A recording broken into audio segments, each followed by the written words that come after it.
The next item of business is a debate on motion number 4987 in the name of Fergus Ewing on civil justice. I would invite.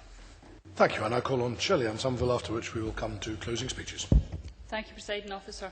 I welcome the opportunity today to debate the civil court system in Scotland. Some of the most important work of the Scottish Parliament is done without fury or fanfare or indeed a packed press gallery, but we do see today politicians working together to improve Scotland. And this is one of the occasions that I would like to congratulate Cathy Jimison and the former Scottish Executive for instigating the review of the civil courts which we are discussing. Lord Gill's root and branch review may not have grabbed that many headlines, but its recommendations have implications for many aspects of our everyday lives.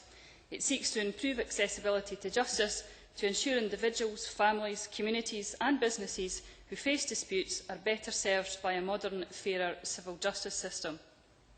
Now, the remit was broad, as many members have already mentioned, at 700 pages, so I have chosen to focus on one aspect of the review, multi-party actions. I am delighted that Lord Gill's review recommends the introduction of a form of multi-party action procedure in Scotland. There is currently no formal mechanism in this country for handling cases where a group of individuals have common issues against the same defender, unlike many other jurisdictions. Now, the class action debate has been around for 30 years and more, and opinion does remain divided.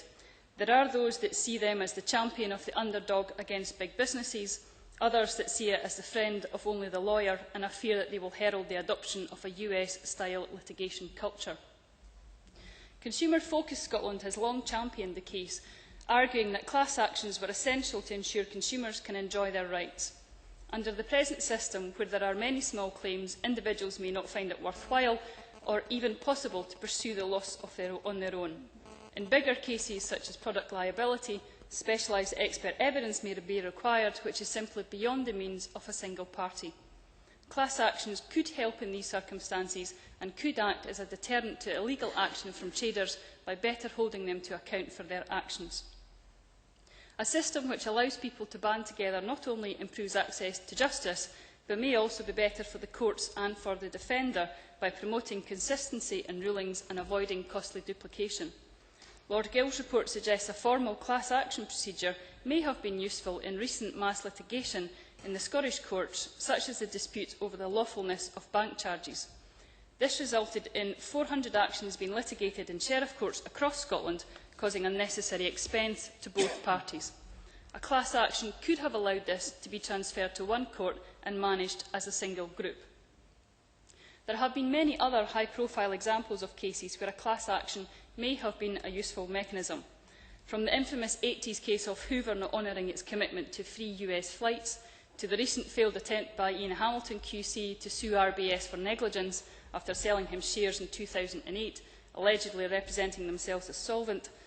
Mr Hamilton's attempt to trailblaze for a small-scale investor came to an abrupt halt when the case was moved from the Small Claims Court. Potential expenses forced Mr Hamilton to abandon his case, declaring that Scots law favours the rich against the poor. In cases such as this, the introduction of class actions could have been an important means to levelling the playing field and providing a more equitable access to justice. It is not just consumer champions who have made this strong argument, however. The Scottish Law Commission supported their introduction in 1996, although the Court of Session Rules Council decided not to take their recommendations forward. I am pleased that Lord Gill's considered review has now broadly agreed with the findings of the SLC. The case for class actions has recently been brought before the Scottish Parliament's Public Petitions Committee by the Leith Links Residents Association. Residents of Leith Links were moved to approach the Parliament after 40 years of suffering what is locally known as the Seafield stench, foul odours from the nearby sewage treatment works. The residents have felt powerless to resolve the issue and sought to take collective action against Scottish Water, but found that no mechanism was available for this in the Scottish courts. I spoke in support of this petition, and I am pleased that the committee agreed to keep it open until after the publication of Lord Gill's review, and I now look forward to the Scottish Government's response to this petition in due course. There are concerns about the potential for class actions to bring in the type of litigation culture seen in the United States, but Lord Gill has suggested a model which would provide many safeguards against such abuse. Different forms of class action are already available in many European countries without the excesses of the American model being evident. England and Wales adopted a group litigation orders in the year 2000, but there was no deluge of cases, with only 62 GLOs made in the first 8 years. In Portugal, a case only proceeds after a preliminary hearing which considers whether the case is manifestly ill-founded or not, and Lord Gill's review recommends a similar preliminary merits test is adopted here. Cases would also be needed to be certified by courts, with one of the recommended criteria that a group action is preferable to any other available procedure.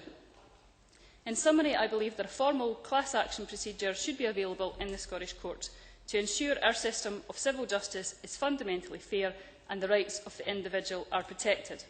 This would be one of the many tools available in the modern, efficient, forward-looking system of civil justice in Scotland, and I congratulate Lord Gill for his very thorough review, and I look forward to the Scottish Government, the Parliament and the courts progressing with his recommendations.